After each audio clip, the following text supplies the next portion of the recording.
Welcome to the only place where real, raw, and vulnerable conversations happen with IFBB Bikini Pros to give you an inside look at their struggles, strategies, mindset, passions, and all of life beyond the stage.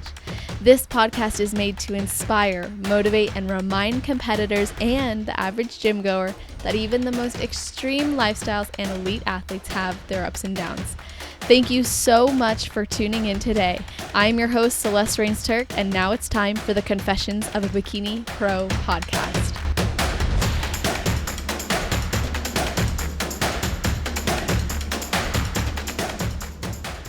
Today's video and audio guest is soon to be 39 years old and has been competing since 2013. She is living in Oregon and married to her high school sweetheart. This athlete is not just dedicated to being her best on stage and always improving, but she also received her master's in management and leadership in 5.5 months. She offers posing coaching and also has a mentorship business where she works with corporate women to provide lifestyle coaching and career mentorship. Before competing, she did ballet, rode horses, and played and coached softball. In total, she has done 24 shows, 13 of them being pro qualifiers before turning pro and winning the overall in November 2023 at the Ben Weider Natural Pro-Am. Welcome to the show, Megan Van Vleet. How are you doing? I'm so good. I'm so excited to be here with you today. Me too. Like I said before we hit record, I feel like this has been a long time coming. I've watched your journey for so long. I think, it's been returned and we've been cheering each other on, and it's so cool to see you achieve something. There's so many points that I'm going to be getting into with you, but I always like to start with the very first, which is there anything you do or think about right before your heel hits the stage? This has actually changed and ebbed and flowed over the years. I usually have a song that's been like something I've had on repeat throughout a prep that I kind of am like playing in my head. But this specific last time I stepped on stage, Cash and I, right before I was getting on, I was pumping up in the lineup, and he kind of turned to me and he was like, "Let's do it."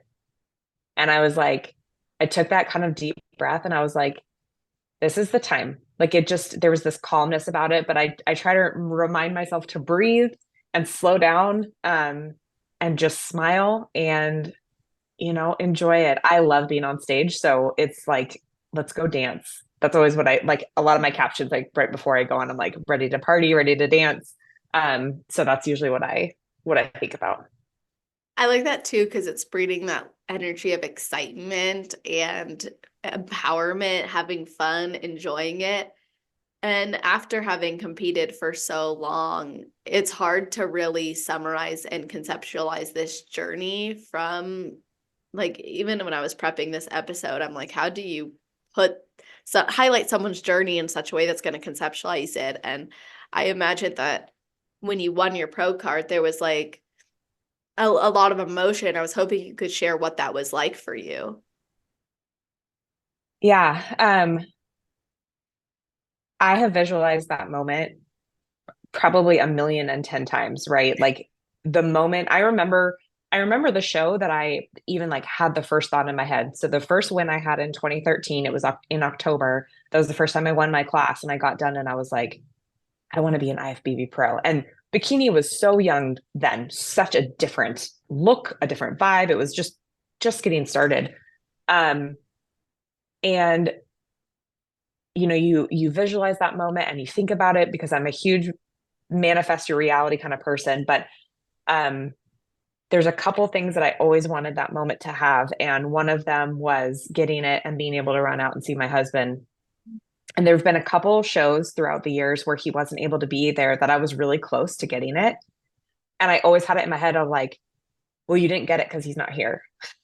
And I know that sounds really stupid, but there's no way I could have done competing, gone after this goal. And we can talk about kind of how I even got into bodybuilding, but it wouldn't have been for him.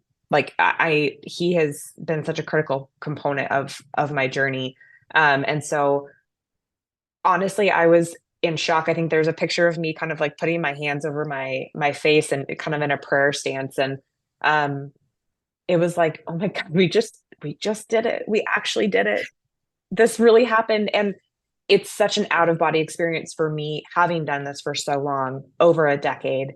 Um, I literally look back at those photos and it doesn't even feel like me sometimes. Um, but it is, and I did it. And so a lot of overwhelm. So much happened that week in my life, as well. And so that was it was a weird dynamic to have the overwhelm and the gratitude of winning, being able to share that with my husband, with Cash. Callista was there, all of these things. And then also having like lost my dog just like 3 days before. So I don't know if you could have drawn it up on paper that way, but it happened the way that it was supposed to happen. There were so many signs and so many things of alignment. I think a lot of people know me for my angel numbers. There were numbers go all over the place that whole week. Um, but just honestly, a lot of honor and gratitude. I don't take that designation lightly. Um, it was an honor to be able to do it at a natural show. And just the entire process really encompassed to me like exactly what I wanted that moment to actually be. And it's such a far cry from what I thought that it was going to be, even like a couple years before. I really like this kind of summary because it touches on a lot of key points, and much of that is like the unknowns as well as almost the silent no's, like knows, Yeah, KNOWS. Like you knew your husband would be there. You knew that the vision would unfold in a particular way, but also when it's happening, even if you visualize it a million times, it almost makes it seem surreal because you hadn't yet tangibly had that moment. That's a once in a lifetime moment. You only become totally. IFBB pro one time if you even Yeah. become one.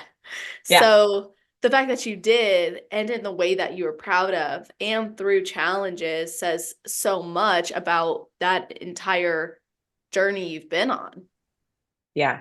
Yeah. And it really was so different, like, than I ever thought that it was going to be.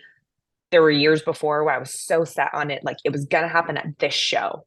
It was going to happen at this show in this city, blah, blah, blah. And it was like, I had to actually learn, really honestly, the hard way of like, you have to throw out all of that out the window because that is really, you're setting up expectations that you have no control over.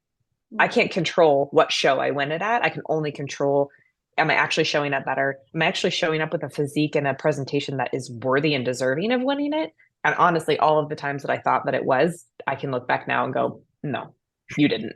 So there's a reason. And I am always someone who will say, if I placed fifth, if I didn't place, that's fair. There was a reason for that. I'm not a judge, right? That's not my job. My job is to show up and be my best. So I leave that in capable hands of people like Becky and Sandy and all of them.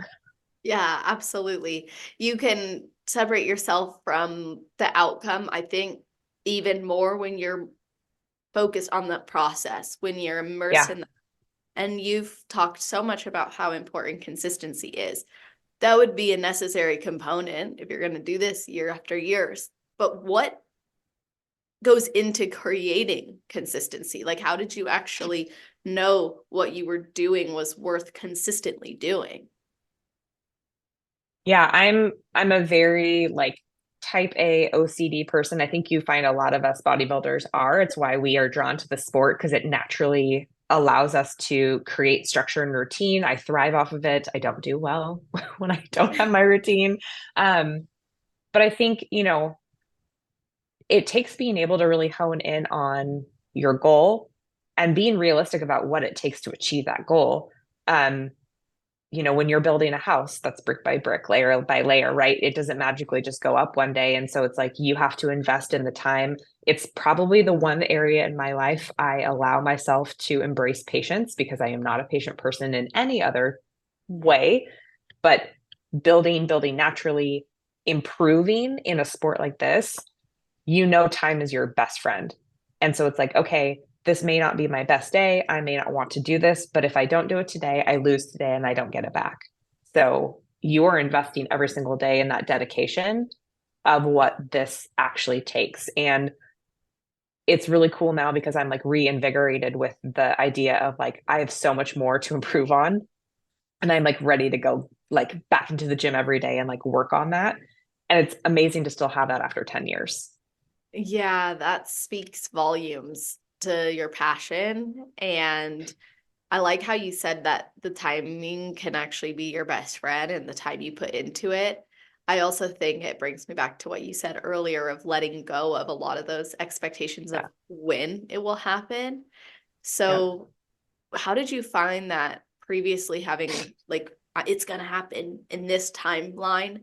How did you find that impacted your journey compared to then when you let go of timelines? Yeah. I think before I lost sight of I lost sight of the why. So when I first started competing, I was just happy to be there, right? This is so exciting. I like fell in love with it. My brother's the reason why why I even started competing in the first place. Um, and one of the things he told me when I was signing up for my first show, I was like, hey man, I'm going to do this. And he's like, cool, good for you.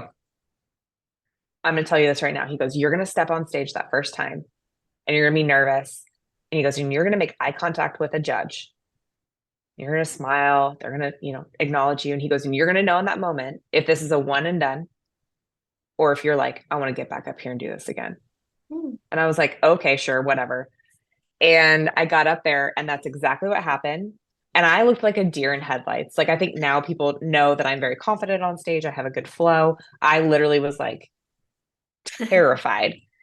And I remember one of the judges at my first show, he smiled at me and I like loosened up and I was like, oh my gosh, I can't wait to do this again. And I wasn't even done with prejudging. It was like I had literally just started.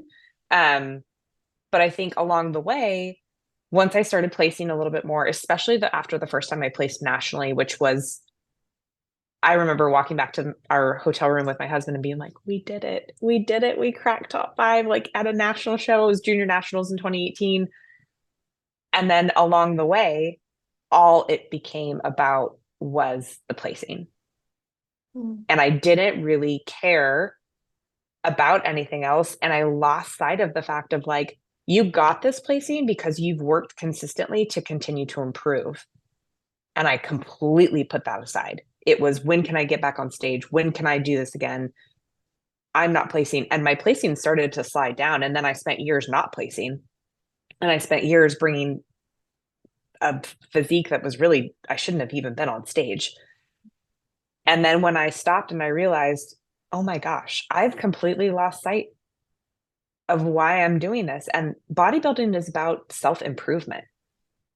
And you're going to earn what you want to earn through that. But if you're not actually taking the time to improve, time being, again, the key component, not just hopping from prep to prep to prep, you're never going to get anywhere. And so it's been through some of these longer off seasons and falling back in love with being so strong and enjoying the gym and enjoying the process. And it's like, I'll get on stage when I'm ready to get on stage.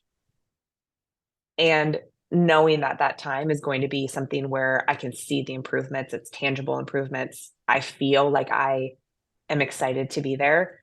Um, but I spent years spinning my wheels and being really unhappy. And I think um, I said it publicly, at the beginning of 2023, I was about done because I really didn't enjoy the process anymore and I wasn't having fun. And I had really found myself in a space where I wasn't enjoying the sport anymore. Um, and honestly, I credit Cash and our early conversations when I was, reaching out to work with him, that he made me realize he's like, don't let something else steal the joy that I know is still there.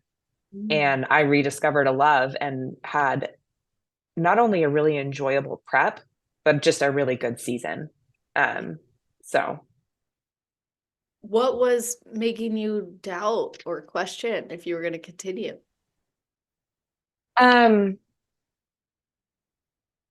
I didn't know if I still had a shot as a natural competitor. And that was my first question to Cash when I reached out to him. I've known Cash since 2018. He won his pro card at Junior Nationals, and I knew who he was. And obviously, his work with Calista, I got to see him coaching firsthand for years.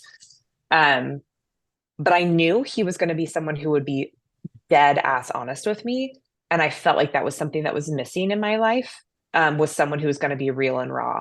And so I reached out and I said, I have a question for you and I need you to be honest. And he was like, always. And I'm like, do I even have a shot? And he goes, yeah, but there's some things that's got to change and you Hmm. got to bring better. You actually have to bring what I know you're capable of. And I don't think you've ever brought that in full, like 100%.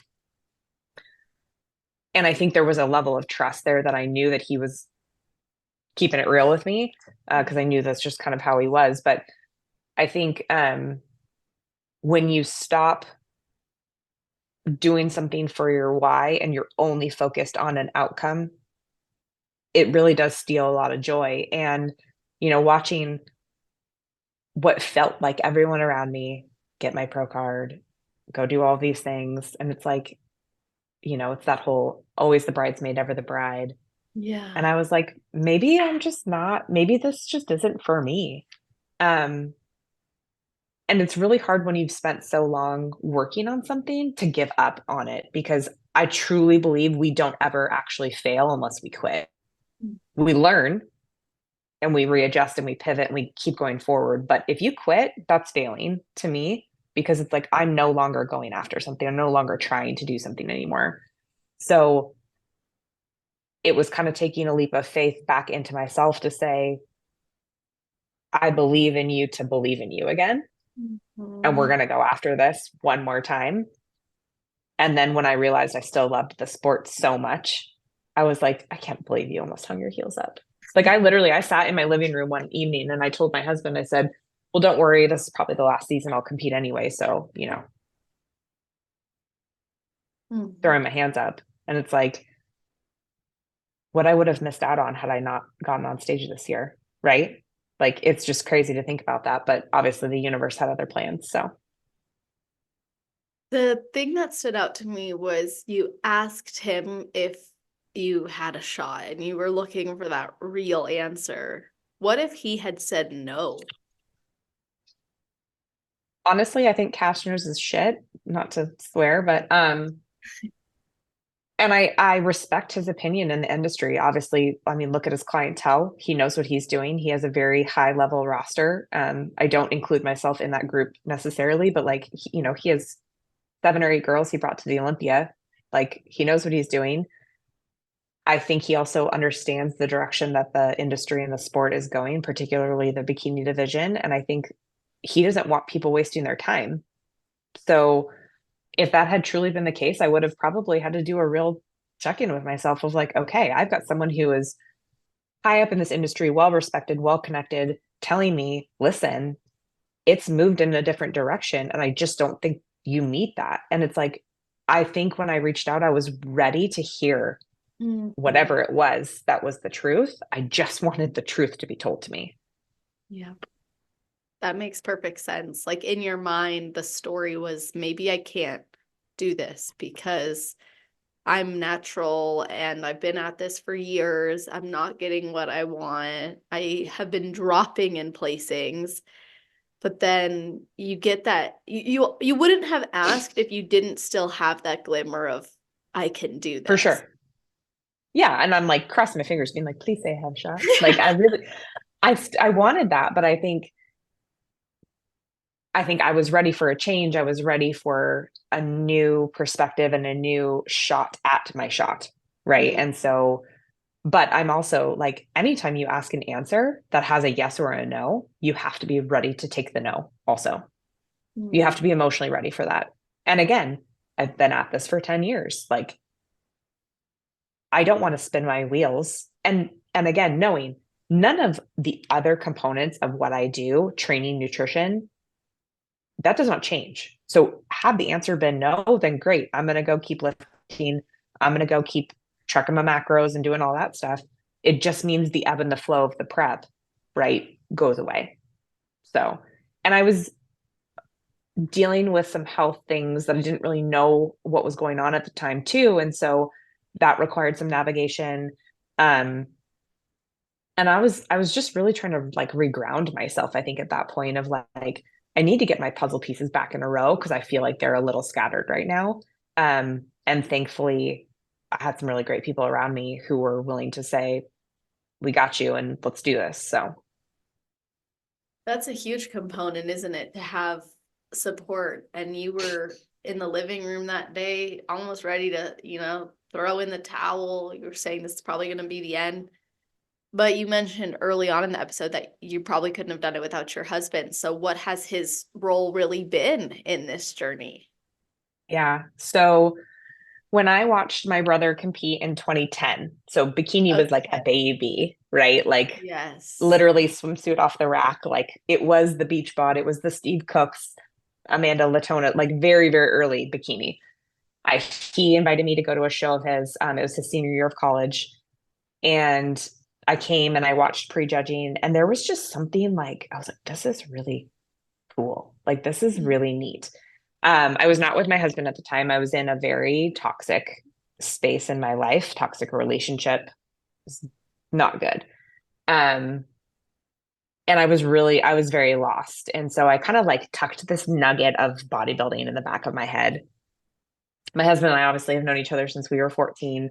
And we've stayed friends even when we were not together. And it was summertime in 2010, right after that, and we were chatting. He also coached, so I often would like message him and be like, I'm dealing with these parents, or I'm dealing with these kids. Like, help! What Yeah. do you do?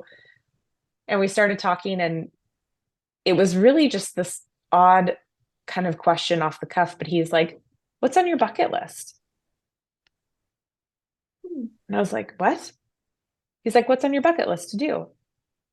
Well, in the space I was living in, I wasn't really allowed to have goals and things that I wanted to do for myself. And I said, well, I want to run a half marathon because I'm terrible at running and I really want to like do this. And I said, I just saw my brother do this bodybuilding show and I kind of want to do it. And he was like, awesome. I think that's great. So fast forward a couple of years, we're together, we're married, we do half marathons together. He does a marathon, all this Wow. stuff. And we were actually training for a half marathon at our wedding because we're That's crazy. awesome. And we did our second half marathon together. And I said, I don't want to run anymore. I'm done. But I think 2013 is going to be the year I want to do a bodybuilding competition. And he was like, awesome. Not once has that man wavered from supporting such an intense and crazy habit. And he has grounded me when I've been a brat. He has supported me. I mean, honestly, like, come on, we all get hangry, we all get like whiny and whatever. Um, his support has just been unwavering is what I like the first word that comes to my mind. He has been so encouraging. One of the best things he ever tells me, and I've told him this a couple times, is when he says that he is proud of me. Um, that to me, when you watch someone every single day get up at 4, track their food, go to the gym, work a full-time job, advance in their career, take care of, like, do all of the life things around this sport, and yet continue every day to come to you and say, I love you, I support you, I'm proud of you, keep going. What do you need from me? What do you need to do? Um, in a sport that they don't do is amazing. And anytime I wanted to make a change, anytime we've needed to pivot, in my journey, he's been there. He literally did not miss a show until 2018. Wow. He There was like one or two things that happened, like a flight got canceled or whatever, but um he's been there by my side. And in 2018, we started a new tradition. Um, I got downstairs at junior nationals and I was, checking my phone. Everyone's like, we're taking the selfies and doing all the things. And a text message came through and it was like this long. And it was just all these beautiful words of encouragement and his reflection on my prep from his perspective. And it got me emotional. And now before every show, I get a message from him while we're apart. So he's either back in our room or he's in the audience. Um, and this last one was really cool because, it being a natural show is really important to him too. And he was like, this is like all encompassing of what and who you are as an athlete and how amazing it is to be truly at your best this time, And so, yeah, running out from backstage and we're both like holding back those tears, right? Of like, hey, it's time. Like this is happening right now. Was just that's all I really ever wanted from that moment. So He's been like in it with you, it sounds like, the entire way through, from yeah. encouraging and asking you about the bucket list question to never letting you stop pursuing it and encouraging you. And I imagine coming out of a toxic relationship where that wasn't even something you were used to. Actually, I shouldn't say I imagine. I want to just ask you, like, was it uncomfortable at first to get into a healthy relationship, or was it immediately like safe and felt good? Honestly, both. So, my husband and I have known each other a long time. We've always had a friendship, which is like the base of our relationship. It's why we're so good. Um, there's such a respect that we have for each other and a deep, deep love. Um, but I had a lot to work through, right? When you come from something where you have to overcome bad habits, bad traits of yourself that you have used to sustain and honestly just survive through certain situations. Um, and again, talk about someone who has never wavered on any of that. He has been by my side, open arms, saying, I am the safe space for you to work through this, and I want to work through all of this with you. Um, and when I met him, it was one of those like immediate, oh, you are special. And I was 14, right? Like most people are like, oh, okay. But we knew there was just something about each other. And I think we've always been drawn back to each other. But bless that man's heart for working through so many things with me. And he makes me a better person. He makes me a better woman. He makes me a better competitor, a better friend. Um, and we are celebrating 12 years later this year together. And honestly, like we are better, stronger, happier. That honeymoon phase is still here. We live a beautiful life. And I'm just so grateful for him. Like, I don't think I could tell him that enough, but to have your partner be your best friend and also someone who has helped you grow as a person um, is priceless. And that's a commitment that we've made to each other of we're not just going to be together, we are going to grow together and we are going to support each other's dreams and goals and ambitions together, as scary as that may be sometimes and as hard as it is. Um, the belief we have in each other is very, very strong. And again, to do a sport like this, I think requires support because we really don't do anything alone. So true. We don't do anything alone ever. There's always, especially when you are into something like this, it's easy to think it's a selfish or isolated sport, but you need people. We're communal beings anyway. We're born from another person. Right. Right. Absolutely. It's really nice to hear you talking about him in that way too, because I think it provides insight into maybe others who don't have a relationship yet could look for, or those who are in relationship can continue to grow towards, or foster more and see that it's possible to maintain that support for so long. Now, when you were talking about your natural side of this, I wanted to like immediately jump into this too, Yeah. because I love your pride as a natural athlete. It's something that I take great pride in being a natural athlete as well. And I don't ever intend to let that go, even if it meant I never got where I wanted. It's just Hmm. the principle for me, like getting to the level that I can, pushing my limits without doing that. And we talked a little bit about it before. It's not a this should be how it's done in the only way or a knock, No. but it's just how we feel prideful about it. So I want to hear more about why you're a natural athlete and how that has maybe challenged you, but also empowered you through this journey.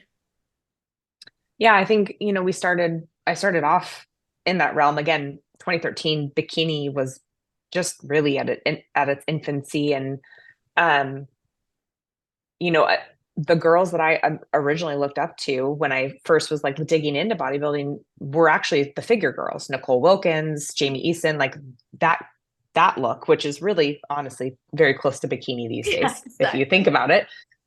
Um, and I think, we talked before, it's like when I was early on competing, I really did have a I'll do whatever it takes mentality. And I think had I been maybe with a different coach, there could have been a persuasion into that, but it just never got there. And I'm so thankful that it didn't.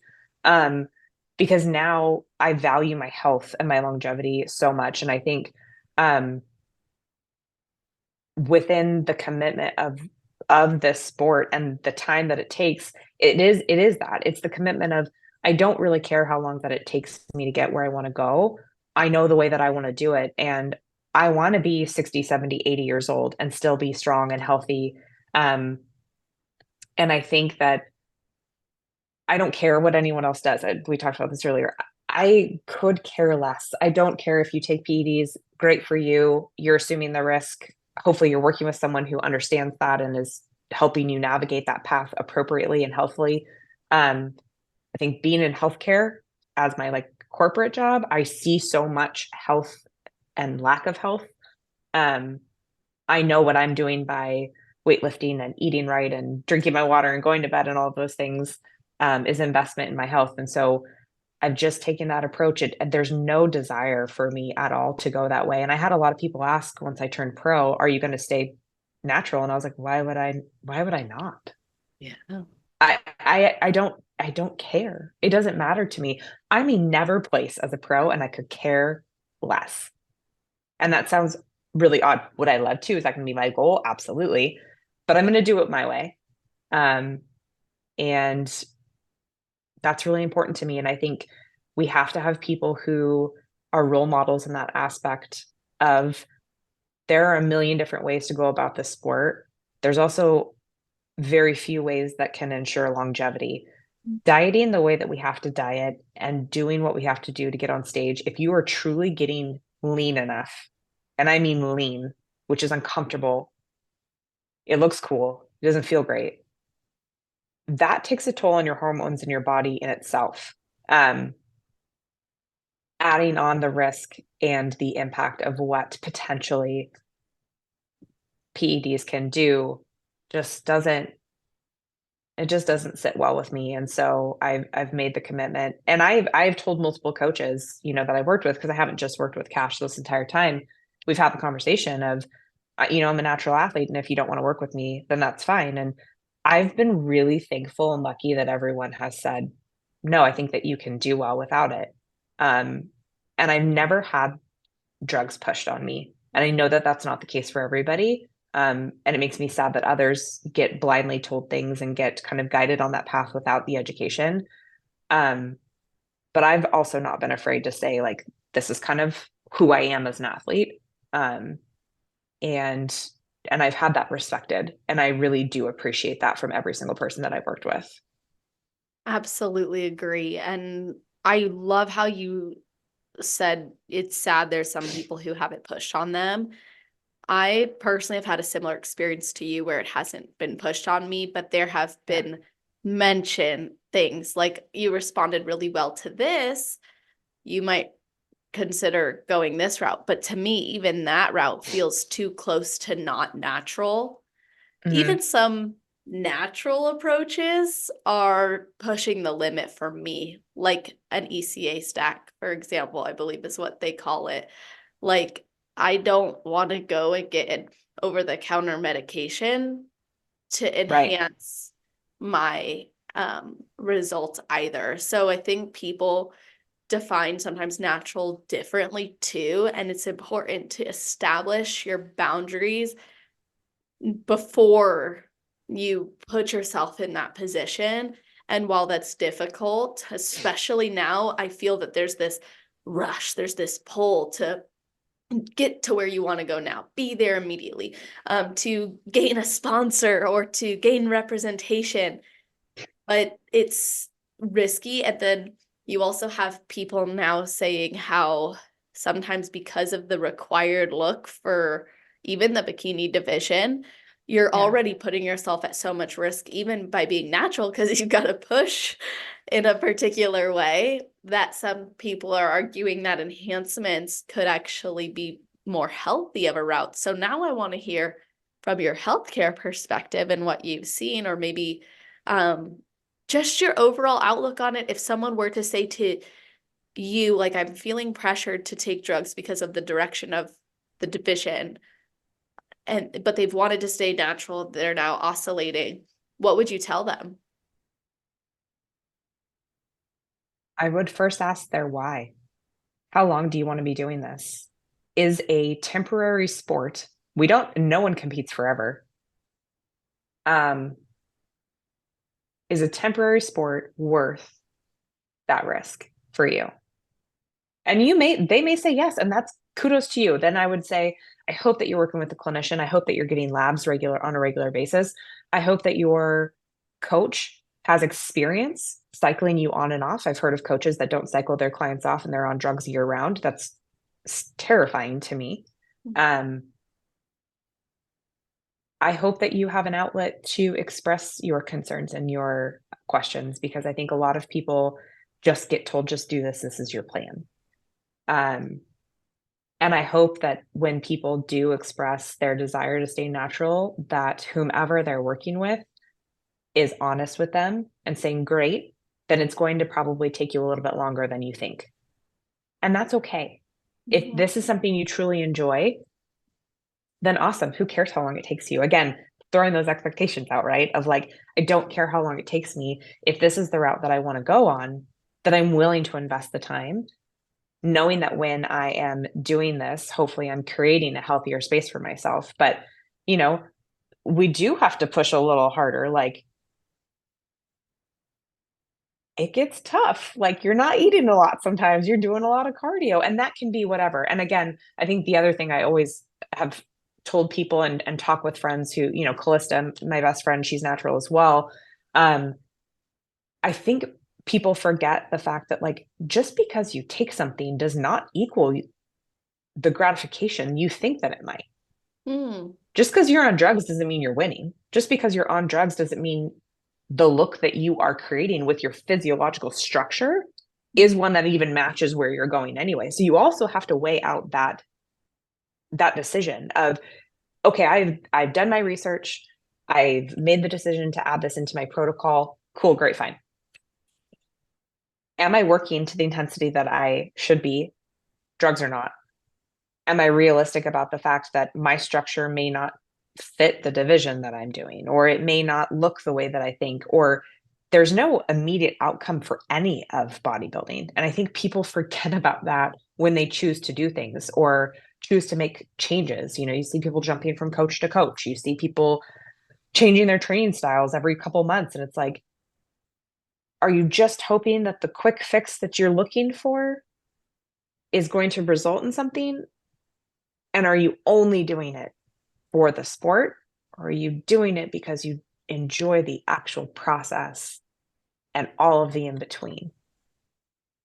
The improvement seasons, the off seasons, the time in between preps, that's actually where the outcomes of preps are made and built. And if you don't have a solid foundation with all of those other things, it doesn't matter what other protocols you're doing. Mic drop. For real. Boom. Bella, I love that. It's so true. I met this girl at the gym like back when I was living in Arizona, and she looked good, and I never met her before. I complimented her. I was like, "You're looking awesome. Do you compete?" She's posing. She's like, "I've been thinking about it, but then I'm not sure if I'm gonna have to take drugs but I've been struggling with my diet and all this." I'm like, that, let's address that first, Like, Yep. there's so many variables that most people who are enhanced and understand enhancements would tell you it's not just going to enhance the good. So, Absolutely. There's risk with everything. I did a natural show in 2021. It was a polygraphed show, which I love that. I know it takes time and money and resources from the promoters, but I would love to see that added in as a precursor to the UAs that are done after shows. Ben Weider is a UA for the winners. But the polygraph it's terrifying. It's that whole like TSA, what if I have a gun, but I don't have a gun, but what if they find the gun? Exactly. Kind of like, you know, I was the very first polygraph. I had never done a polygraph show before, but obviously for me, I'm like, I have nothing to hide. I just want to make sure I do it correctly. Like, you're Yeah. worried you're going to have some weird response, but they give you a list of all of the things, right, that are Huh. illegal to read over. And I'm looking at this and I'm like, I don't even know what these are. And Exactly. the guy's laughing and he goes, then you probably haven't done them. And I'm Yeah. like, I can't even pronounce these words. Like, I Yeah. don't know what these are at all. Like, maybe one or two things I had heard of, but I was like, is this Russian? Like, I don't know. I Mhm. don't know what this is. And he was so funny because I got done with my polygraph and he goes, your responses were so true and so consistent. He's like, you obviously you've passed with flying colors. And I was like, well, thanks. But I was like, I reflecting afterwards going, these are things people put into their bodies. Like Yeah. what? It was mind blowing to me. And then at the Ben Weeder, obviously it was a UA. And so I was like so thankful to pee, honestly, because I hadn't Yeah. peed in a while. And I was like, oh, thank God. I was like, this little cup's not going to be enough. He's like, no, no, it's fine. I was like, okay, I was so thankful. But um, yeah, I think for those of us, who choose that route, it's like, I'll do whatever. And I was talking with Exactly. girls backstage and they were like, I wish they did more of this. And I said, yeah, it's an investment in time. It's an investment in money, obviously for the promoters to coordinate all of this stuff. But um, I think those of us that choose that route do appreciate having those checkpoints in because it's like, there's almost again, a pride of like, yeah, I'm happy to UA. I'm happy to polygraph. It shouldn't be an issue. Obviously, if there's nothing to have an issue about.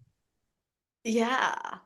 That makes me want to get a little controversial with you, but like, I have a problem with the girls and guys who do a natural show and they're clearly not natural, but they can Hmm. pass the urine analysis or they're working with someone who can help them in doing that. I find that to be incredibly selfish. It says a lot about what someone values, right? They Hmm. want to get a placing, they want to get that above integrity.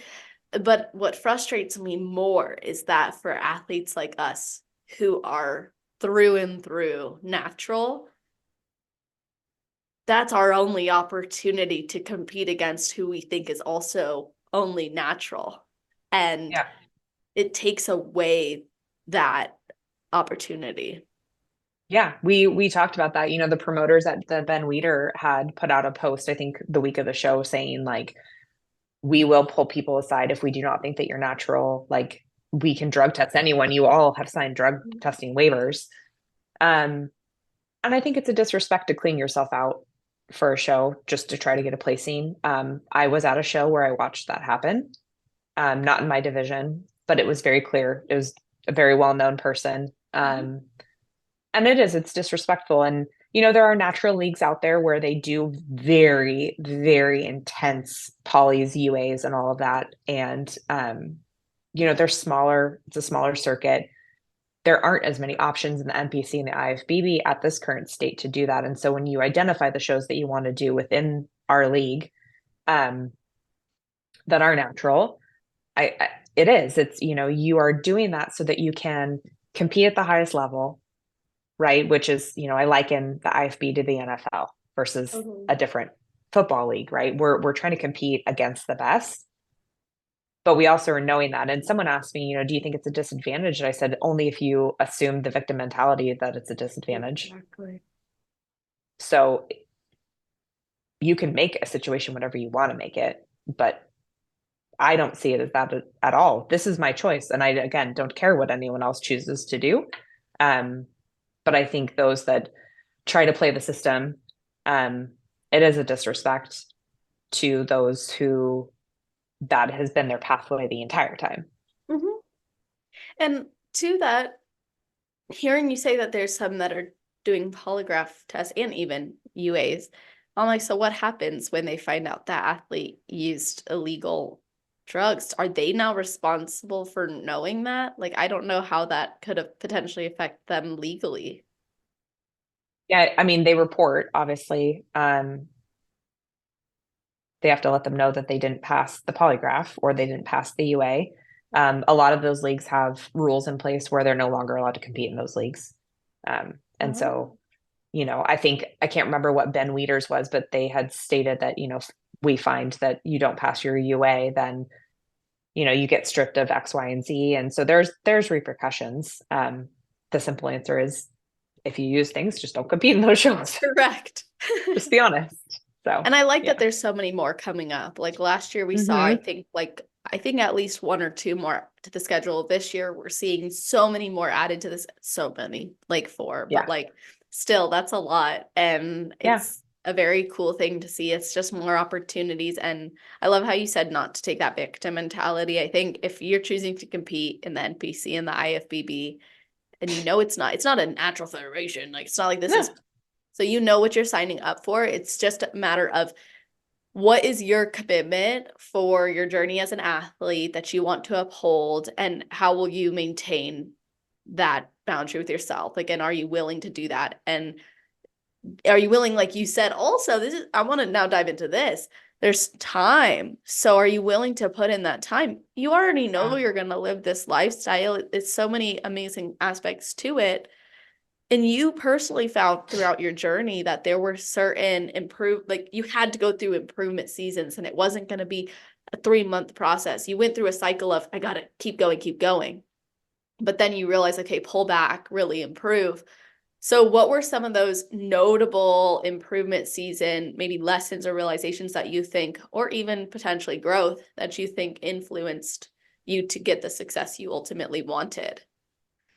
Yeah. I think I had a couple improvement seasons that were longer, and I'm talking like 9 months, where I remember the one, like I got my cycle back for the first time in 4 years. Hello, health marker. Like It's a big deal. it's crazy. Um, but being able to, the goal coming out of any prep is to regulate your body and your hormones back to homeostasis as fast as possible. You want hormone levels and markers to be at great places. That means that, your sex drive is back, your sleep is regulated, if you're a female, you're having regular cycles, pending birth control impact.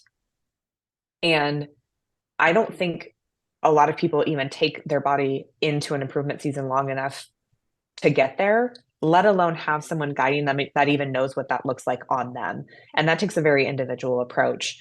The last year from when I stepped off stage of Universe in 2022, I had to think about my years. Mhm. I knew I was not going to be on stage at least for a year because I felt like I needed to really grow. I felt like I was very unhappy, and so I needed to really figure out where I was going with that. But I was like, I need to get some health markers back. I need to just get myself back into a space where my body and my mind are functioning in a good place. And again, that takes time. But back to our previous conversation, if you're willing to invest that, and your why isn't about the next stage and the next stage and the next stage, then again, it doesn't matter how much time it takes. And there was a couple different things that I kind of went through in this off season that I'm really glad that I had the time. I'm stronger than ever. I'm healthier than ever. I got my cycle back 4.5 weeks after the show. That's Like great. just things like that, where it's like those are key things. I'm sleeping, all of that, right? And it's like to Exactly. me, that is the longevity gain that you know, that I have within the sport. So You gave yourself the opportunity to have longevity by investing the time, but beyond that, seeing how you were investing your time, you right. recognize like this is helping me, this isn't helping me. So you took a step back, you took the time to grow, to focus on that. And I know, I think in a lot of our journeys as athletes, we start to realize that sometimes less is more. And Totally. we need to step back. It's not, I remember I was like, how many shows can it was like 2018. How many shows can I do this year? I was Yep. like, I'm gonna do it all. And then And then I came back and 2020 was just what it was. But then I wasn't aligned with the right coach for me at the time anymore. And I stepped on stage last season when I should not have. Like, it's just embarrassing. And I knew in my heart I shouldn't have. Yeah. But when you do have influence from who you trust too, and so you think, well, I should just do it then if they think it's best for me to do it. But looking back, like I've learned personally, like take the time and honor what you're feeling when you know for sure. Not the pre-stage, like 6 weeks out, am I gonna be ready? Not like, Yeah. and you're clearly gonna be ready, but more so like when you know, you gotta also trust as an athlete the lessons that you've learned. And you said that in your improvement season, there were certain things that were like revealed to you or that you realized. So, what were those lessons throughout your decade? And how did you apply them continuously to get better? Well, that's a good question. I think for me, we talked about this a little bit earlier, but this is not my whole life. And I think it's really easy to get wrapped up in this being all consuming if you allow it to. And I think my best improvement seasons have been ones where I've been able to shift my focus into the beautiful life things going on. Again, after Universe, I was like, hey, I know I'm going to be in off season a long time. Let's do a master's degree really quick. Oh. And I did that. And I did that very quickly. I was going to like keep it going, and I was like, I can do a doctorate in a year. Let's just do that. So Yeah, are you I will pursuing the doctorate still? I will eventually do my doctorate. We're building a house this year, so our Oh, our that's focus is on awesome. that. In Oregon? Um, mhm. Nice. Yeah, we're really excited. So we're both from here, so we're just like planting roots for forever, which is fine. But yeah, I was like, I wouldn't have been able to do that had I just been rolling through prep to prep to prep. Um, and I think that's something where I see a lot of girls struggling to figure out, what do I do with this improvement time? And I'm like, this is where we gain all of the other life things, and not allow the sport to be everything. But it's given me so much. It's given me structure and organization and dedication and willpower and commitment and being able to work through hard challenges. All of those things I apply to my work. um, the loyalty to my relationships, to my friendships, um, the time and the space to be able to say, I have food in my system, I'm fueled, I am strong. What else can I do with my life? There's so much we want to give and do. At least that's how I feel. I'm like, if someone could be in my mind, I think they would go crazy. It's like overwhelming tornado of thoughts and ideas. But I think those are the things that have allowed me to sustain and have this add to my life. I told a gal I met at Ben Weeder not long ago, I'm like, this has to enhance all of the other things going on in your life. It cannot be your life. But if you truly embrace that beautiful component of this, it will continue to give. And that in itself can be part of the longevity of this sport for you, in how you look at what it adds to your life. And the moment that you're not having fun and it is not adding to your life and it is taking away from things, it is absolutely okay to hang those heels and step back, because nothing we do, life is so short. Why would we ever spend time, waste time on things that are not giving and adding and allowing us to multiply all of the good things that we're doing? So those are the things that have really helped me along the years of being able to shift and ebb and flow from the very focused time that is prep, that's everyone knows when that flip is switched, at least for me, it is, I am like walls up, here we go, while still working and doing all that stuff. And then when it's improvement season, I think of it as like improvement season for everything, not just bodybuilding. What else can I do and add in my life right now that I have the energy to do? And the time, because I'm not doing 2 hours cardio, or I'm not, whatever it might be, or I just don't have the energy, right? There's days I come home, it's like I've trained, I've done my cardio, I've worked a 10-hour day. I'm done, I'm tapped, I'm out. And I think for me, something that is a strong characteristic for myself, I actually got this feedback in an annual review from one of my bosses, and she goes, you have such a beautiful way, and then a way that you set boundaries for yourself where you have no you don't care if anyone else doesn't understand that boundary. It's your boundary, and you're very, very good at setting them and sticking to them. And I try to empower my teams with those same boundaries as well for themselves, um, because we're so much more than bodybuilding or our job, right? We are whole human beings. And I think we're the only ones that get to set those things for ourselves. If you're looking for competition heels, jewelry, and fun competitor extras, then visit shoefairyofficial.com and use code Celeste for a discount at checkout.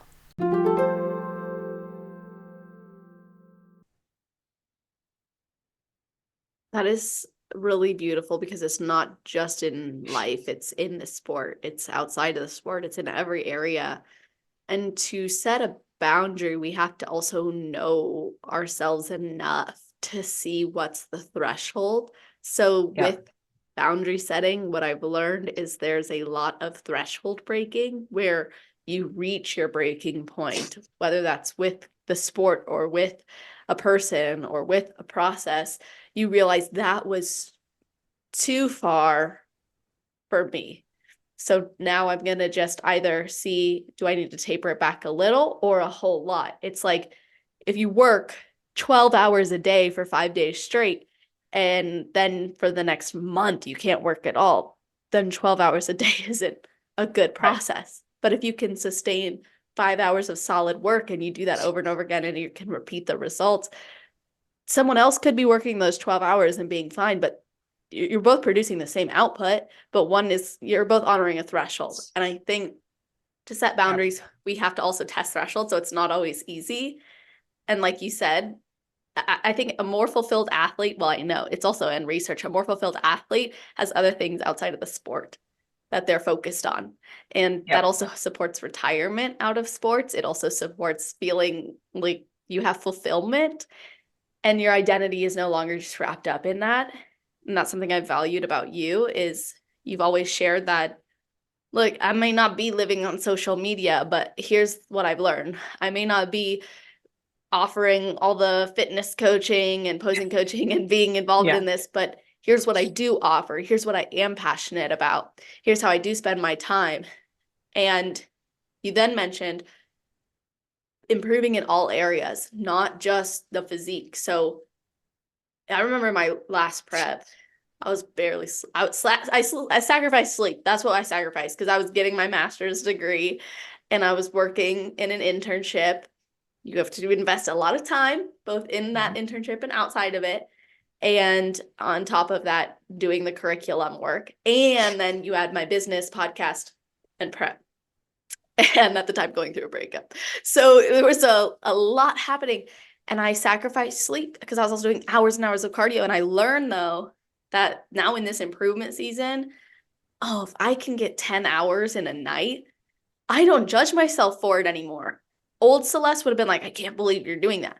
New Celeste is like, do it. This is a time. Regenerate. There's a reason your body needs this. And so learning sometimes to pull back is a difficult thing, but when you embrace it and see that you have to respect that building phase or that time off just as much as that prep, you can go so much further as an athlete. Yeah. Yeah, 100%. And again, you know, I'm so many things as a person, and I know for myself my cup is filled in many different ways. And so it's like I know I want to give time here, and I know I want to give time here.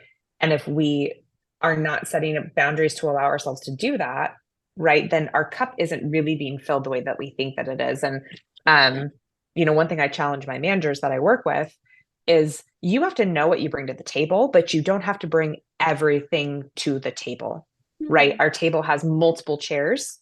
Know what you bring and be really freaking good at it, and then identify what chairs are empty and fill those with people who are better than you and fill the gaps for you. That's your team, and invest in them and support them and empower them.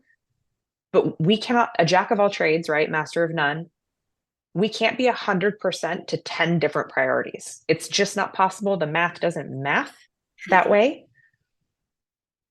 And I learned early on in my career in corporate, I don't want to be a little bit good at everything. I want to be great at some really key things. And then I want people around me that do the things I'm not good at and maybe don't want to do.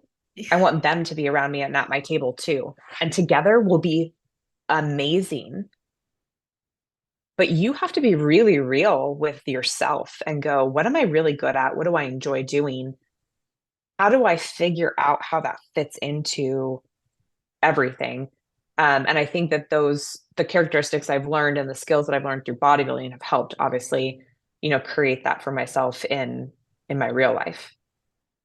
Those are such great questions. I think it would be awesome for listeners to write those down or even journal on them, because those are some really key things to consider as like an audit, whether or not you're a working professional or a business owner, or literally you're a student growing in your career and you don't know where Yeah. you're going. Like, that's such a great audit. And when I was running my business, I was so worried about hiring out.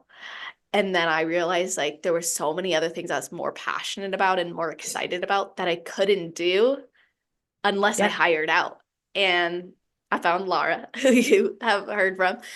But I started recording everything, every process in my business. I started recording it. Didn't matter if I liked it or didn't like it. I was recording it because I knew there'd be a day where I was ready to make that leap. And there'd be a person who came along that I could hand this off to. Like Yeah. you said, you find the chair and you fill it with someone who just can do it. And so I think that being real with yourself part that you mentioned is very key. And while we're on the subject of improving life, I want to hear more about your consulting and the work that you Yeah. do there. So what inspired you to launch into consulting professionals one-on-one? What does that consulting look like? And can it also be for people who already are maybe living a fit lifestyle? Can they come to you for the other aspect of it? Yeah. I feel like I have so much energy to like give. And one thing that fills my cup in my professional life is my one-on-one interactions with my managers and really mentoring them, onboarding them, developing leadership pathways for them. And I thought, how can I impact more people? One thing that I work with my team on is, and I've watched this happen because it used to be me. When I got into corporate world, I was so focused on I'm going to be this, and then I'm going to be a VP, and then I'm going to be a this. And I was so focused on the title. If you had asked me what impact I wanted to have on people, I couldn't have told you. Mm. And then I had some very key things happen in my professional career that really grounded me Mm. back down. And I was like, gosh, it's so much more about the impact. Who cares what title you have? You can make amazing impact on people in any role with any team, a team of one, a team of 20, doesn't matter. And so I really started shifting into that. And so literally last year, I was like, I want to start connecting with other people because I've been in the corporate space for 16 years. I've been in the health and fitness space beyond bodybuilding really for, over a decade, 11 plus going on. I have personal training certifications. I have behavior change certifications. I have my master's degree now, all these things. Rarely do you find coaches, programs that don't just hit on how can you be your healthiest self, but also how can you develop career goals? How can you work on yourself as a professional? And I think a lot of us try to piecemeal that together. And I'm like, why not offer that as a one-stop shop, right? I can be not only a lifestyle coach and mentor, but I can also be realistic with what is your job? How do you fit in taking care of yourself while you are working a 60, 70-hour week while having kids and a dog and a home and all of those other things? And so my consulting is two-prong.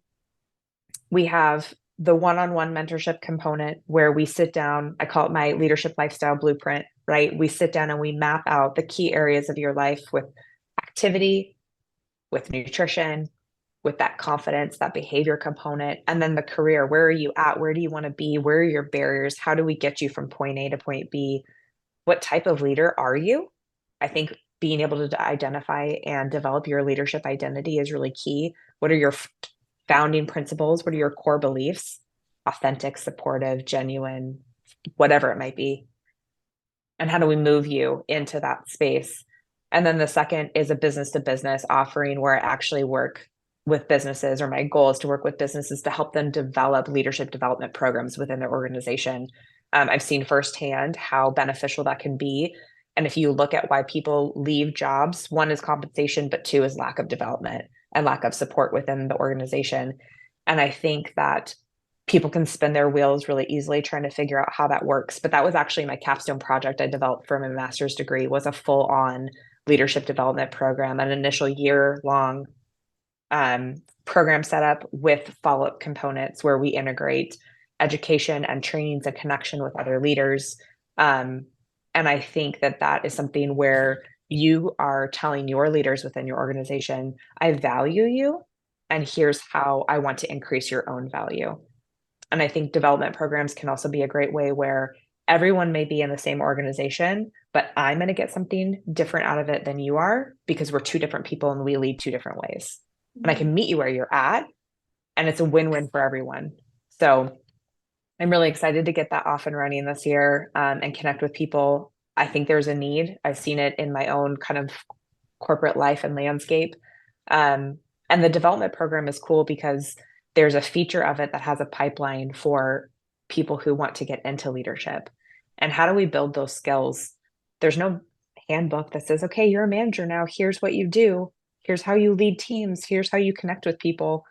And I think being able to provide corporations and organizations some principles and some foundational elements that they can build on for whatever industry they're in, because this is like applicable everywhere, will allow them to strengthen their own teams and find empowerment within those people. And you may have people who you didn't even know were interested in leadership coming into these things. And again, it's a win-win. If you are investing in your people, you're keeping them there, which provides experience and value coming back into whatever industry and the teams that you have within your group. So that's kind of where my mind is at. It's scary and overwhelming to think about launching that, but like, I know it can be so good. I just have this like core feeling that it can be really, really impactful.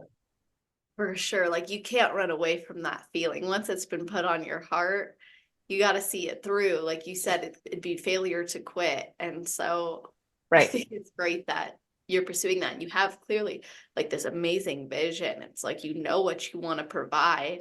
You can vocalize what you want to provide. It's going to be awesome for people. I think there is a missing piece, especially within the corporate landscape, from what I've heard from others, that this is a need. And I think if you fulfill that need, I imagine it won't just solve the personal issues that maybe come from not having that fulfilled, but also the broader issues, like why are so many people going away from their companies because of this? Why are so many people focused on the money and not the impact, or the title and not the impact? Like you're also resolving, it sounds like anyways, part of your mission is not just resolving maybe the internal conflict, or what someone wants to accomplish, but also the broader conflict that is leading to some of these issues. Yeah, I think, culture is such a huge component, right, of any group, whether you're a team of 4 or a team of 400. And I think when you have people who are bringing their best self into that landscape, especially in corporate, where, I mean, it is at the end of the day, we've got a bottom line, we've got business to do, we have clients to take care of, whatever it might be, but we're still humans dealing with humans. And I think that that's a really important aspect where we have to make sure people are in the right positions, that we're giving them support when they're in those positions, that we are empowering them and developing them so that they feel fulfilled. I love when my managers like grow and I watch them spread their wings and they leave and they go, get promoted. And then I get to watch the impact that they have created. I was talking with a manager. She has stepped into a different role now, which I'm so excited for her. But I said, I just want to let you know, when I went back into your team not that long ago, I saw all the impact you created. And I know you didn't see it when you were in it. It was challenging. It was her first role, the first manager role. And she felt like, oh gosh, this is so hard. And I said, all that work that you did, not only do I see it, but it has sustained. And she's like, that's so cool to hear that I'm not even there anymore. But I'm, and we did a lot of what I'm offering is what I did with her. Um, and it was really cool. And she's like, I'm now able to see the impact that I want to create with my new teams, and I'm setting my goals and I'm doing that. And I'm like, but you're doing it on your own. And that's so cool. No one's holding your hand. You're flying solo, girlfriend. Like, I love it. Um, but again, like that's how we keep our teams engaged. It's how we keep our teams feeling supported and heard. And we have to connect with our people to be able to do that. And my hope is that I get to help groups do that so that they're not trying to reinvent a wheel that doesn't need to be invented. Like there's components out there, right? Like I can help you do that. Totally. I think we gravitate towards wanting to reinvent the wheel, and then that perpetuates the cycle of being stuck because they're like, well, it doesn't need to be reinvented. I just needed to spend some time on it. Like I needed to actually do Yeah. what's core to this. I was hoping you could share some of the common struggles you see among professional women who would come to you. Like, what are they struggling with and what are their needs? And why would it be important for them to get this kind of support and elevate their career? Yeah, I think honestly, the number one struggle I see, and it's pretty common just across the board when you're talking about, especially women, is that comparison game. They see someone, what they think, already doing what they want to do, and they don't know how to implement that in their own life. I think when we work in a corporate structure, we're often pulled, we are available all of the time, or we feel like we have to. And so then it's figuring out how do I fit these things into my life and make it work for me? Well, I might be able to give 5 days a week to this, but you may only be able to give two. How do we set that up where you still feel like you're successful, where you still feel like you're progressing with your goals? And I think that's where a lot of people just go, I don't know how to do that. I don't know how to set myself up. And we forget about the fact that we manage calendars every single day in corporate life. My life is color coded on a calendar, but why can't I do that in my personal life? Why is that like doesn't match up? So I help people take some of the tools and resources we already use every single day and realize like we can capitalize on time blocking, we can capitalize on structuring our calendar out. Setting those boundaries, I think, is really difficult. Um, I've talked with some women who feel like it's hard to say no. They feel like they're going to miss out on opportunities when they say no. And it's like, you are stronger when you say no to the things that do not fit you, right? We don't want to take on things that are not a good fit. We're not going to do our best job. We're not going to feel good doing them. How do we get empowered to do that? Um, I've struggled with this myself. Imposter syndrome, it is so real. It is so hard to work through. And I'm so thankful I had people that were able to help me navigate those things. And that comes with the behavior component and the confidence component that I think that, I work with clients on is overcoming the day-to-day challenges within a corporate setting and understanding that work is not personal, but how we work is personal. And it's really important to be grounded in our values. And again, coming back and identifying that leadership identity of who we are as a leader and utilizing that to our best ability to do the best work we can with whatever is given. And so anyone struggling with those kind of things and feeling like maybe they're not getting internal support, we would be able to work through that and talk about that. We would have mentorship calls, where we just go through, tell me about your week. Tell me about the challenges that you had. Tell me about that really hard customer that you dealt with. How do we work through that? How do we work through maybe leading something for the first time within our job and how scary that can feel to be tasked with that? We want to do a good job. We want to make a good impression. Um, a lot of it is, again, so correlated with fitness, but believing in ourselves to be able to do it. Um, and just not being afraid to go, I'm going to try. It may not be perfect the first time, but I will learn something. And then the next time I do this, because there's always going to be a next time, I will take all of that and I will be improved. And I will continue to learn and improve and get better every single time. Um, and I think also just people feel like there's a one way to do a lot of things, especially when it comes to lifestyle and fitness. Like I have to go to the gym, I have to eat this way, I have to do this. There's so many ways to skin the cat when it comes to being healthy. And I think it's really finding those things that fulfill you. I work with a doctor who on her day off, her filling her cup is tennis. She goes and takes tennis lessons and she loves it. And that's how she's like, I get to hit things and I'm good and I'm like refreshed. But we're all individual, we're all unique. And I think that's the whole point of creating a structure and a plan that is truly met at that person to person level. Um, and getting away from that comparison of what they think other people are doing. Absolutely. And as I'm listening to you talk, I'm thinking so much of this is psychological. You mentioned behavior change, and Yep. Yep. there's things going through my brain as like from that counselor perspective too, which you'd understand, which is like people will seek to confirm beliefs they already have.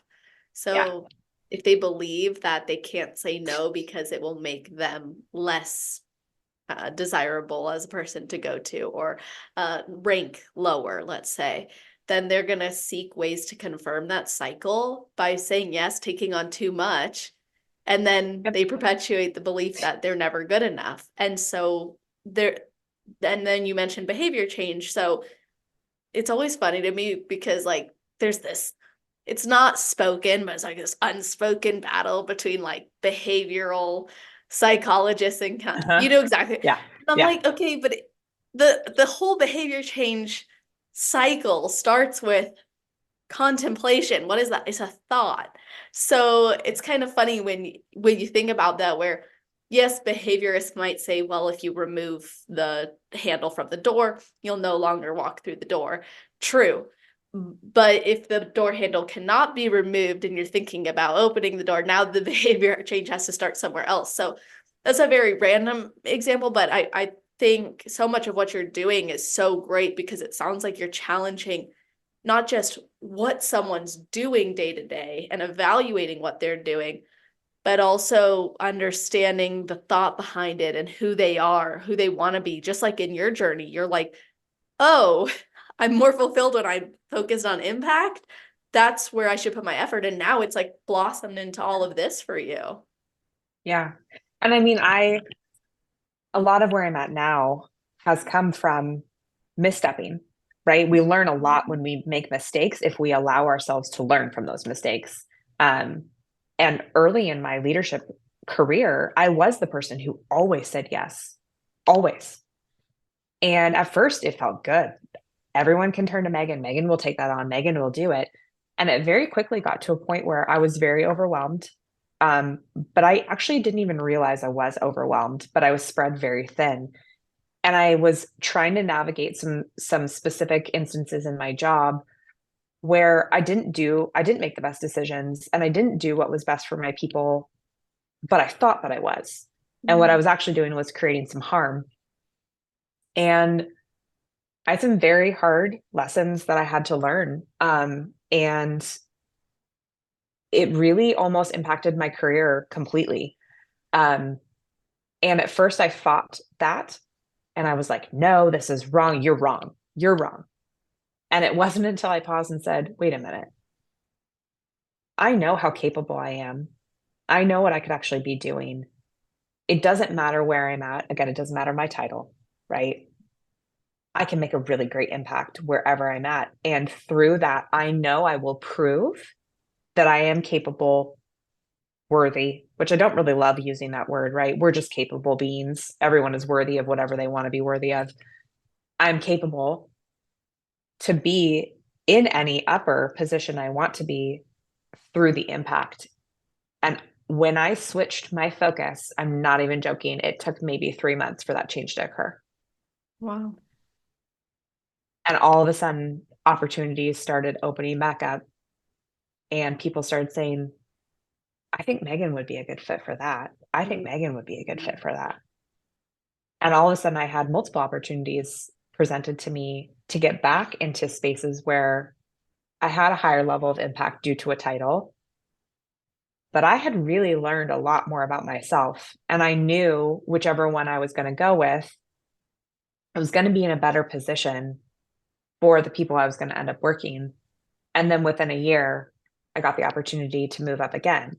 Mm-hmm. And not because I was chasing the title, but because I thought, oh, wow, those are two groups I really want to be a part of. And I really want to work with those types of doctors and those types of patients and that area of our organization, I'm just going to go after it. But very similar to bodybuilding, I said, if it's not right now, it's just not a right now. Mm. So I'm going to give my all to the effort of applying for this position and applying for this promotion. But if it doesn't work out, there's a reason, and I'm okay with that. I'm okay with the yes or the no. And it Mhm. happened to be a yes. And I'm 3.5 years in now to this director level role. And it's great that the title's there. That's cool. But I get the opportunity to work with some amazing people and some amazing doctors and a really special patient group, multiple of them. And that's what's way more important to me than what my title is. And again, opportunities then continue to come to the table. So That is such a great perspective because I think it's not about where you're at or what you are according to others, but it's what you make of where you're at and what you are. yep. Because, like, when you see, I remember going to school and like the cafeteria lady was so awesome, like there'd always be someone who, or the janitor, there was someone who just touched your Yeah. soul and they made an Yeah. impact, but they didn't have the title of principal or dean, and Right. some of them made more of an impact than those people because it wasn't ever about, at least a felt impact by the student, I should say, because I don't know what was happening behind the scenes, obviously. But that was cool. And then there were some, I remember throughout school, there were some deans that were like, oh my gosh, this person's so awesome. I'm not afraid to go to their office. And then Yeah. there was the other ones where you're like, everybody, be quiet, hide, don't let, So I really Yeah. like how you identified that it's not so much the title, although it is, should be proud of it, embrace it, just like you've shared in some of your posts. Like, don't downplay that success, but not at the risk of, it sounds like anyways, not at the risk of what you're capable of providing and fulfilling through that title. Yeah, absolutely. I think, you think about the people you interact with on a daily basis, like someone at the gas station or someone at the coffee shop, they can be that first smile of your day. They can be that little thing that sets your mood off. That's a huge impact. You then take that energy through the rest of your day. And I think one of my goals through this consulting and through this mentorship is like, if I can be that for somebody else and think about the spread that that has on their life and their environments, people I will never know or talk with, that's huge impact. That's huge change. So I think that's what's so special to me and what is giving me so much energy about this opportunity. That's awesome. You've seen the impact you've made from pursuing that and from doing that in your own life, that how valuable and fulfilling it can be for others to open themselves Yeah. up to that too. And Yeah. I think it's so awesome that you're applying everything from your journey to help more people the way that you already have. And I think it speaks to some of what you shared about your bodybuilding journey too. There was a similar timeline of, I need to let go of the timeline. I need to Yeah. let go of the title. I need to let go of the wins and focus on that execution. And you said something earlier that I was like, I need to ask her what this means to her, because I Yeah. was like, I would be remiss if I didn't. But you said you hold, not, don't quote me, but you said something like you hold the high regard for the professional title. Yeah. So what do you hope to maybe represent or exemplify through that title now compared to when you were an amateur? I think I just want people to see, hopefully through what I share, the little bit that I share, um, that if you want something, you are the only person that stands in your way of getting it. Um, as long as you're just realistic about what it is before you, what is the mountain that you have to climb? Disregard time throughout the expectations, the when, the why, the how, the this stage, that whatever. Um, you know, being an IFBB pro, being a professional athlete of any caliber, small percentage, right, of the people that get there. I do not take that for granted. I know how hard I worked. I don't have to I don't need to prove that to anybody necessarily. I know what I've been through over the last 10 years. Um, but that's just because I never stopped trying to go after it. And going back to the earlier comment of kind of the environment I was in prior to this last like 13 years of my life, um, I spent a lot of time hearing how I could be better, how, you know, other people's needs were more important than mine. Um, and I lost sight of even the idea that I could have goals for myself, that I could go after something that just you're made to feel not important. And I think when you're working through that and you have identified something that, to your point, you said the other day on a post, like, I have this God-sized vision on my heart, right? And I need to Nice. figure out the way to like make this come true. It's like when that's put on you, you're the only one that can tell you no. You're the only one that can actually stop that journey if you allow it. And so I hope people see that through my journey, that you see a girl that is extremely resilient, that age doesn't really matter because I started this later than a lot of people I think do. Um, and that I haven't done it alone. And I Mhm. think that my appreciation, every single person I've worked with throughout the 10 years has taught me something, whether I work with them still or not. They've been a part of where I'm at now. And I wouldn't be exactly where I am now had I not had every single step that's happened over the last 10 years happened. So yeah, I think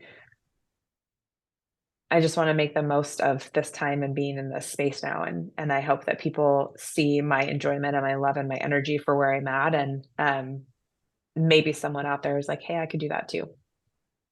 I have no doubt about that. Like, I already know that's true. And you said that even though you don't share much, but when you do share, it's always like, wow, that is insightful. It's awesome. And throughout this episode, you've talked and I'm just like absorbing because the way you share it is so inspiring. And reading your post, like I was going back through it this morning. I like to do that, before podcasts, like let me get even more acquainted, let me get in that mindset. And I was like, even though she may not share as much as someone who's, posting everything on their story and living that, way, I think when you do share, it's like, wow, that's from the heart, like you can tell that this was really worth sharing, I guess you could say. It was meaningful to share it. And I think that part of a post that you had made a while ago, you had said that you used to seek people for inspiration based on their physique. And you realized there was growth that occurred when you were no longer seeking inspiration because of physique. What do you personally find inspiring? Because you just listed how you want to inspire others. Yeah. Is that correlated with what inspires you? I think the people that inspire me most are honestly the real authentic people that are not afraid to just share and speak. I don't need a perfectly edited photo or whatever. Again, because I don't do the comparison game anymore. And again, that takes time. We all go through that. I did do that. I think we all do that. Um, I am me. You are you. They are them. Period. You're going to look how you look. I'm going to look how I look. I can go, dang, I really want some bigger shoulders. Like, I'm going to go lift heavy on my shoulder day to day. Right. But I think the people that inspire me are ones who share a lot of their why. I put up today, actually, there was like one of those like tag whatevers, and it was like your top influencers of 2023. And I don't think I really follow anyone that's an influencer, but I put 6 women that support me, impact me, motivate me, and not motivate me like rah rah, but motivate me to be just as genuine and authentic and as giving as they are. Um, I feel like it is rare these days that you get true, genuine, authentic energy and honest energy from people, because I think that there's a fear of, am I going to say the wrong thing? Is this going to be taken the wrong way? Do I need to be woke? Do I need to be whatever? People hold back and they soften themselves because culturally that's just not the vibe right now. And I love people who are not just, they're just not afraid to just say say it with their chest, get it out there, just be them. Um, and there's a little bit of that, softening. I think it depends on what you do for a living and those kind of things. We have to be mindful of that. But I had one of my support staff tell me one time, I hope you don't mind I followed you on Instagram. And I said, no, I love that. It's great. That is the one place I post the most if I'm going to post anywhere. And it's public, right? Anyone can see that, whatever. She goes, I want to let you know, I think it's really cool. You're the same person online as you are in person. Mhm. And I said, that is one of the best compliments I could ever get because you see me in my professional state. You do not see me at the gym. You don't come to my shows. You see me as who I am in my work life. And for someone to be able to see me online and know me in real life and be able to say that, that means a lot to me. And I think I had said, in November with my shows, I hope when you meet me and you see me at a show that is, you're getting Megan, you're getting me. And that's probably the same person you're going to get at work. That's probably the same person you're going to get at the gym. Um, so people who reciprocate that, that's what inspires me. I am feeling the same exact way. I love the genuine. I love the real. And one of my biggest fears is someone telling me you're not who I expected you to be. That would Mhm. be, I would feel, Devastating. yeah, I would feel like, what have I misrepresented about myself? And I think people will have different perceptions, but there's an energy or there's like an understanding where like that's the person through and through. And like you said, it's one of the biggest compliments.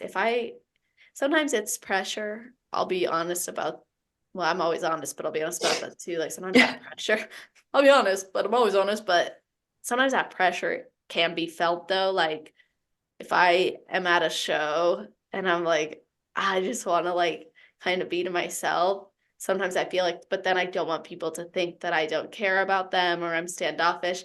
So it's for me, that's that boundary that I sometimes Mm. struggle with because on one hand, like the podcast, people know it, they listen, so they expect me to be that way. And I am that way. If you get me in a conversation, trust me, we gonna be Yeah. talking about more than just a body. So but sometimes I feel that pressure. I'm like, what if I like spilled my water on the ground and now I'm looking like this, but I'm not, so sometimes it's that pressure, but no matter what, when someone like compliments you that you're who they thought you'd be and who you represent yourself as, I think that's cool because I have met people who do not, they're a different person online than they are in person. And that is a challenge as with an interaction with that person that is challenging because Mm-hmm. you're like, oh, I need to recalibrate in my mind what I expected, you know? Yeah. The show, it's interesting you bring up the show experience because I've given this advice to a lot of people and we spend a lot of money going to a show. We spend a lot of time. It's a huge chunk of our time out of our life. And, you know, my advice is always you owe it to yourself to create the show experience that you want. I'm actually not a very social person at a show until I'm backstage when it's time for me to be backstage, but you will not find me backstage 5 hours before a show. I want to be in my room with my husband, usually watching the Food Network. Yeah. Um, just being honest, I'm probably playing Candy Crush. Like that's just what I do to like zone out. Um, I'll go down when I want to, and it's usually when I text my coach and be like, "Do you need me down there? How about now? Is it good? We're good." Yeah. But it's funny because there's people who have been like, "Oh, I'm so excited to hang out with you at a show," and I'm like, "I'm sorry to disappoint you, but that's not my show experience that I want to have for myself. That's not necessarily why I'm there. I will enjoy conversation and company when I am in the space to do that." But for me and how I create a very calm and happy space for myself on show day and make sure that I am tuned into myself and what I need to do is I'm a very introverted person when I'm by myself anyway. I'm actually more on the introverted side than extroverted side, even though I love to do this in public speak. Same, same. Um, but I think it's really important. I think I find a lot of people go, well, I feel like I need to XYZ. Mhm. and they tailor their experience to what they think everybody else wants them to do. And my comment back to that is, how many of those people actually impacted you being here? Mm. And are you getting anything out of that, or is it for them? Are you going to where they want to eat or where you want to eat afterwards? Are you, all of those kind of Yeah, things. And that's a it's good like, point. I hear people not having the best show experiences, and I wonder how much of that is because they're not actually dictating the experience for themselves. They're allowing others to dictate it for them. Such a great point. There was a show experience where a few first time competitors continuously asked me questions that I didn't want to spend energy on answering. This was like back in the day. And I was very patient and understanding at first, but then I got to the point where I was like, I have to separate myself. I think you're going to be Yeah. okay. If you have questions, talk to the expediters or contact your coach because I'm not in a position to support you without feeling resentment. And I don't ever want that to be my experience. And that was probably my first time I had to be like, no. And even sometimes backstage, you're like, that corner looks really busy. That space looks better. I'm going to go over there. Even if so many of the people you would normally connect with are over there, but like it just feels better over here for now. Like I've been learning and trying to like honor that more versus I have to be here and then I have to be here. And then not that people are demanding me. I'm not saying that at all, but sometimes it's that like I don't want to be too closed off, but I love your advice there of like what is it going to do for your experience? How will it be your best experience? Yeah. I mean, again, we don't get that time back. We don't get that experience back. And you deserve that experience the way you want to have it just as much as those other people do. And I can promise you there's enough people at the show, wherever you're at, that will help complement whatever experience you want to have. True. Yeah, that's such a good point. Like I love those conversations in the elevator or when someone comes up and they Yeah. talk about the podcast or they say, I've been seeing your journey or whatever it might be, or you're connecting with someone new at check-ins. And then I'm not the person dancing backstage with you. And if you try to start pulling me into it, I'm going to be like, please don't do this to me. Yeah. So I love how you have put that into practice for yourself and made your best show experience. And there was something you said earlier too that stood out to me, which was you have to try things to learn and then you apply that lesson versus like judging yourself. And I think that's one of the keys to a growth mindset is having compassion and having the experimental outlook where it's like, okay, I'm going to experiment with this. If it doesn't work, I'm not going to judge myself for it. And if it does work, then I can apply that or I can learn from it either way. And I think that's Yeah. a very cool way of looking at growth too. Yeah. I tell my teams that all the time. Hey, we're going to try this. If it doesn't work, great. We know that. And now we're going to try something else. If it does work, we're still going to learn something from it. We're going to replicate the good things and then we're going to improve on it. Right. So we're always working on getting better, whether or not something works or not. I think you just have to be able to say, worst case scenario is that it doesn't work and you're no different than where you're at before you start anything. There's always a baseline. I think people forget that. They think that if it doesn't work, I'm now behind. Well, why are you behind? You just tried to move forward and you couldn't. So now you're back at the starting point. You're not behind the starting point. It's just a matter of perspective. But I think it takes, to your point, allowing yourself to let go of the judgment of what might be and just saying, hey, it's better than not doing anything at all because inaction is action. Yeah. So I'd rather try, have it not work, learn, assess, try again versus just standing there and having never doing anything because you can't progress if that's the case. True.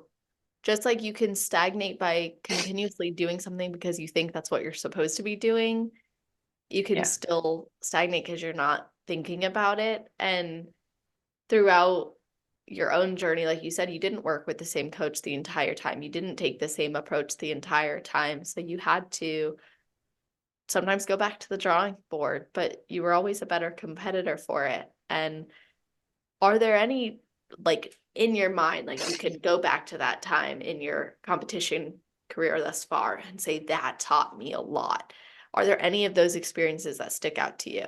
I think honestly, North Americans 2020, where I had the realization I knew I did not want to be at that show before I even got on the plane to fly to Pittsburgh. I did not want to be there. Hmm. I knew that.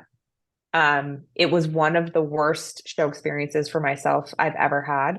And it's because I knew I shouldn't have been there and I didn't want to be there. And when I got off stage and finally got back home, that was when I really realized my mind had been in the wrong spot for a couple years at that point. Um, I took about a 9.5 month off season. Um, and I said, I'm not going to get back on stage until I'm doing something I want to be doing and that I enjoy doing. And I came back to North Americans in 21 and placed fifth. And that was the first time I'd placed in a couple of years. But I was like, I'm just doing this for me. Whatever happens, I was okay with. Again, back to being okay with the yes or the no.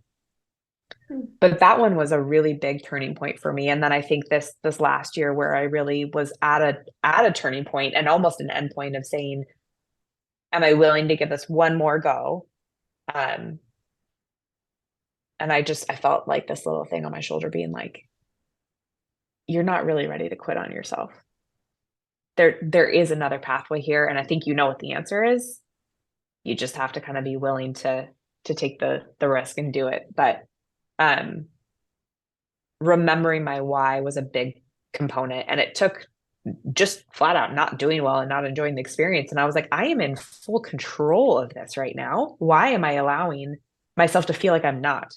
And then it was taking back the control and realizing there is no time I have to be on stage. There's no show I have to do. I'm going to do this when I'm ready and want to, and my heart's in it.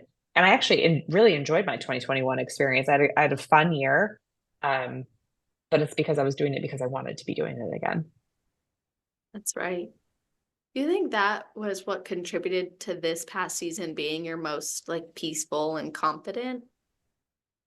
Yeah, absolutely. I think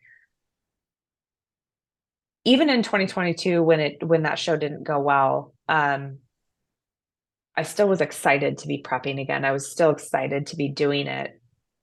But then I was toying with some other feelings, I think, too. And um, this year was just full on joy, full on excitement. Like, let's get nitty gritty. Let's just do what we need to do for for the season. So,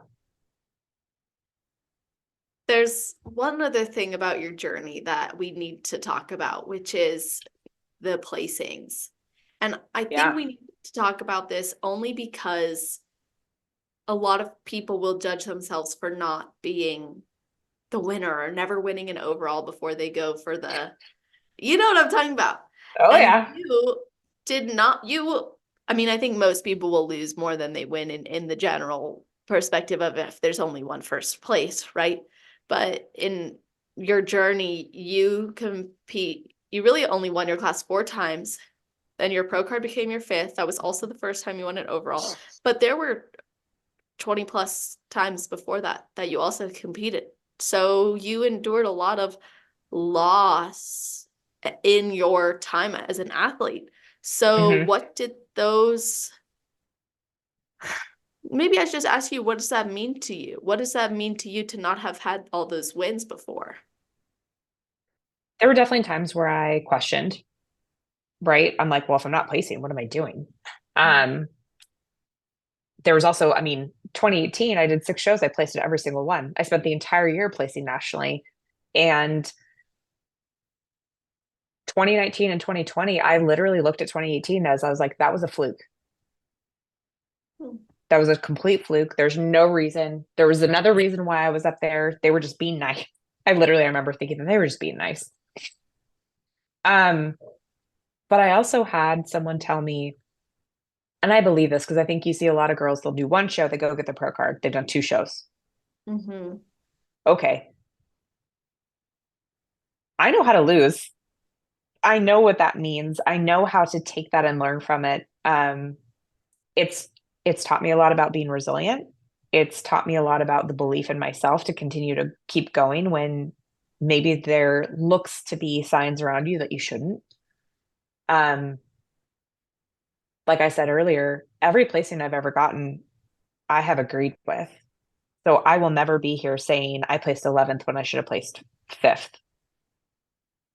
There's a reason I placed the way that I placed in every single time. Um, but every time I have won, I appreciate that so much. I have such gratitude for that. And I think that's what made my pro card win so incredibly special and overwhelming, was because it was a win. It was my first overall. And I got to check off a goal that I had been going after for so long. And I don't take that for granted. I don't take what the judges do for granted. Um, they put in hours that we don't even see, right? I'm only up there for 5 minutes. They're up behind the table for 12 hours. So it just makes me appreciate the ups and downs so much when I have been able to take home a placing.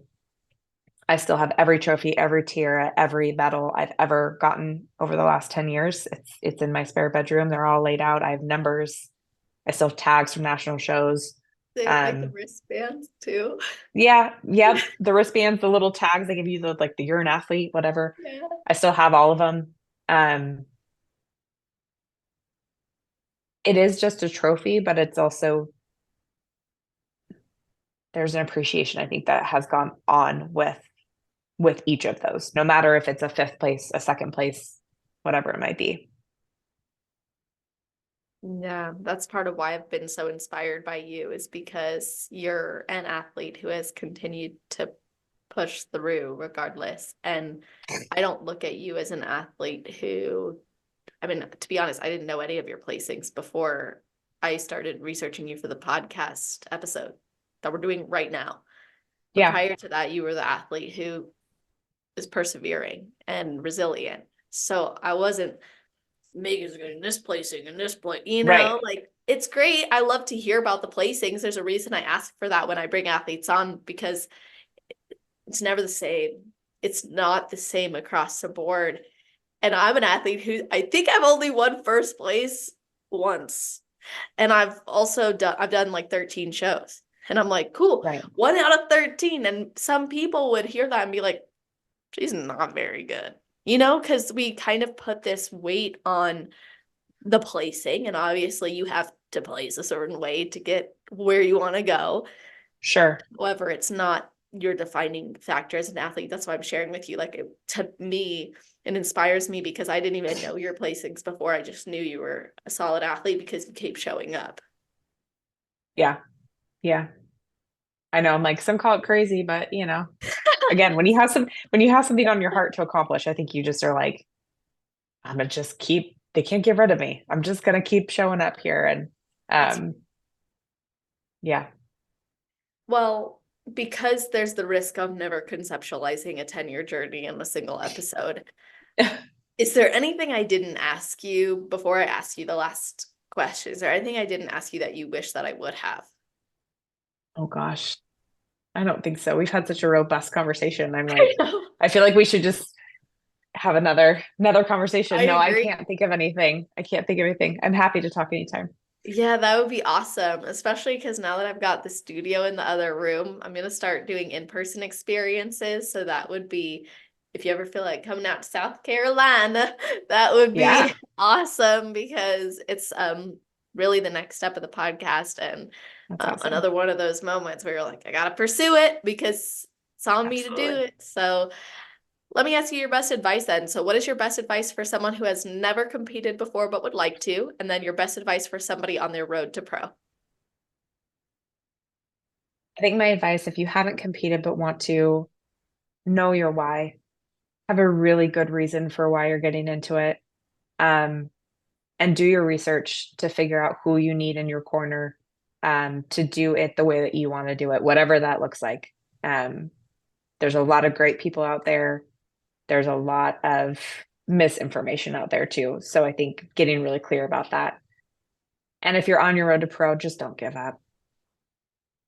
Know that it may not look the way that you thought that it might look, the way that you originally intended to, but you are your only limit. in that journey. And if you have it on your heart and that is truly your goal, you better just dive all the way in and be 110% about it. And yeah, it will happen. I'm letting that one soak into my own soul. Let Yeah. it soak in. That's a really good piece of advice and empowerment. So now I want people to be able to connect with you, work with you, reach out to you, whether that's posing coaching, consulting, even just following your journey. How can they do that? So Instagram is at fitmegvv. It's been my handle for forever. It ain't changing anytime soon because that just complicates things. Yeah. You can also reach me for posing there too. I just kicked off my January posing clients this week, so it's awesome to start working with girls getting ready for the spring season. If you want to work with me with consulting, it's Megan at elevateleadershipconsulting.org. You can send me an email and I can send you the program breakdowns. But yeah, Awesome. those are my contact points. Perfect. I'm just making note to include that email because I want people to be able to see that in the show notes. You guys, that's always on celestial.fit/podcast. If you're listening on Friday morning when it came out, it'll be at the top of the episode page. If you are listening in the future, scroll down to the category section and it's all alphabetized. So you'll be able to find the episode there. Not just the links for how to connect, but also full episode timestamps and a written episode summary, like what you'd find on the back of the book, as well as a bulleted list of the topics we covered. This way you can share it with your friends, your family, your teammates, and let them know, hey, you should totally listen to it. Of course, we appreciate it when you tag us in your stories or in posts, letting us know that you did tune in, maybe share some of your takeaways, or that you are listening, because that means a lot. And if you feel even more inspired to show love and you want to go leave a rating and review, that would be awesome. But thank you guys for listening. And Megan, thanks for coming on. Anytime. It was a pleasure. Absolutely. Well, hope you all have an amazing rest of your day, night, or morning, wherever you are in the world while you are listening to this episode. Just make it awesome.